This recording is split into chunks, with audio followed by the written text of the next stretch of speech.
It was just two lovers sitting in a gal, listening to blind, falling for each other. Pink and orange sky, feeling super childish, no down the clever. Assalamualaikum warahmatullahi wabarakatuh. Hai sahabat literasi, di sini saya akan membahas tentang buku yang saya resensi yang berjudul Supervisi Pendidikan. Buku ini ditulis oleh Bapak Dr. Andes Jasmani As, MAG, dan Bapak Syaiful Mustafa, MPD, MA. Buku ini terbit di Yogyakarta pada tahun 2013. Jumlah halaman dari buku ini berisi 224 halaman. Nomor ISBN-nya 9786027874435. Alasan saya meresensi buku ini yaitu karena buku ini lumayan dan menarik untuk dibaca. Buku ini bagus dibaca bagi orang-orang yang bekerja di bidang pendidikan. Salah satunya yaitu bapak dan ibu guru di dalam lingkungan sekolah.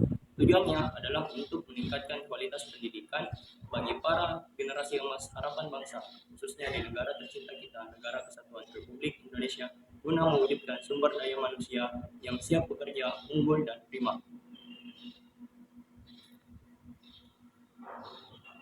Tulis oleh Bapak Dr. Andes Jasmani As, MAG, dan Bapak Syaiful Mustafa, MPD, MA. Bapak Jasmani, beliau lahir di Kebumen 15 Agustus tahun 1963. Saat ini beliau menjabat sebagai dosen tetap dengan menyandang pangkat lektor kepala di jurusan Tarbiyah STIN Palangkaraya pada tahun 1992 sampai sekarang. Di antara karyanya yaitu Studi Kebutuhan GPAI Provinsi Kalimantan Tengah, Dirasa Al-Arabiyah Liat-Tulab, dan 3 buku lainnya. Buku supervisi pendidikan ini terdiri dari 9 bab, yang dimana bab pertama itu berisi tentang penjelasan landasan yuridis. Landasan yuridis adalah perundang-undangan yang telah ditetapkan pemerintah untuk dijadikan rujukan terkait supervisi pendidikan. Supervisi pendidikan sendiri secara etimologis, kata supervisi diambil dari bahasa Inggris yaitu supervision, yang memiliki arti pengawasan dalam bidang pendidikan. Individu yang melaksanakan supervisi disebut supervisor. Kemudian, ini berisi tujuan dilakukannya supervisi pendidikan. Salah satunya adalah untuk mengontrol dan menilai semua perangkat yang terkait di dalam bidang pendidikan. Supervisi pendidikan memiliki beberapa fungsi utama, yaitu menurut Amin Tembun pada tahun 1981, seorang supervisor hendaknya melakukan fungsi-fungsi sebagai berikut, di antaranya yaitu penelitian, penilaian, perbaikan, dan peningkatan prinsip-prinsip dalam supervisi pendidikan.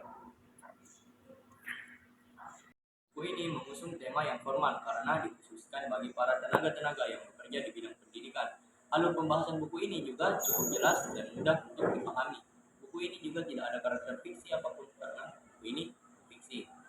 Bahasa yang dipakai juga jelas dan tegas agar mudah dipahami bagi guru-guru atau tenaga pendidik yang baru terangkat menjadi tenaga pendidik di sekolah. Buku ini ditulis oleh 2 orang ahli yang sudah memiliki beberapa pengalaman menulis buku. Buku ini juga dituliskan dan dijelaskan secara terperinci sehingga mudah untuk dipahami dan dibaca. Di dalam buku ini juga dicantumkan biografi singkat para penulis dan mereka juga mencantumkan alamat email mereka agar mudah untuk dihubungi. Buku ini membahas konsep supervisi pendidikan, mulai dari pengertian, tujuan, prinsip, hingga teknik pelaksanaannya di sekolah. Penulis juga menyajikan pendekatan supervisi klinis yang menekankan pada kerjasama antara supervisor dan guru dalam meningkatkan kompetensi mengajar. Setiap bab dilengkapi dengan contoh kasus nyata, format instrumen supervisi, serta strategi membangun komunikasi yang baik antara supervisor dan guru. Buku ini tidak hanya memaparkan teori, tapi juga memberikan panduan langkah demi langkah yang mudah diterapkan di sekolah. Buku ini sebenarnya tidak banyak. Buku ini hanya kurang ilustrasi dan gambar-gambar yang menarik, sehingga membuat kesan buku ini cukup mengantuk dan membosankan, sehingga membuat pembaca ingin segera mengakhiri kegiatan literasinya. Nah, dari pemaparan yang tadi, menurut teman-teman, berapa nilai yang teman-teman berikan kepada buku ini? Menurut saya, dari angka 10, saya memberikan nilai 9,9.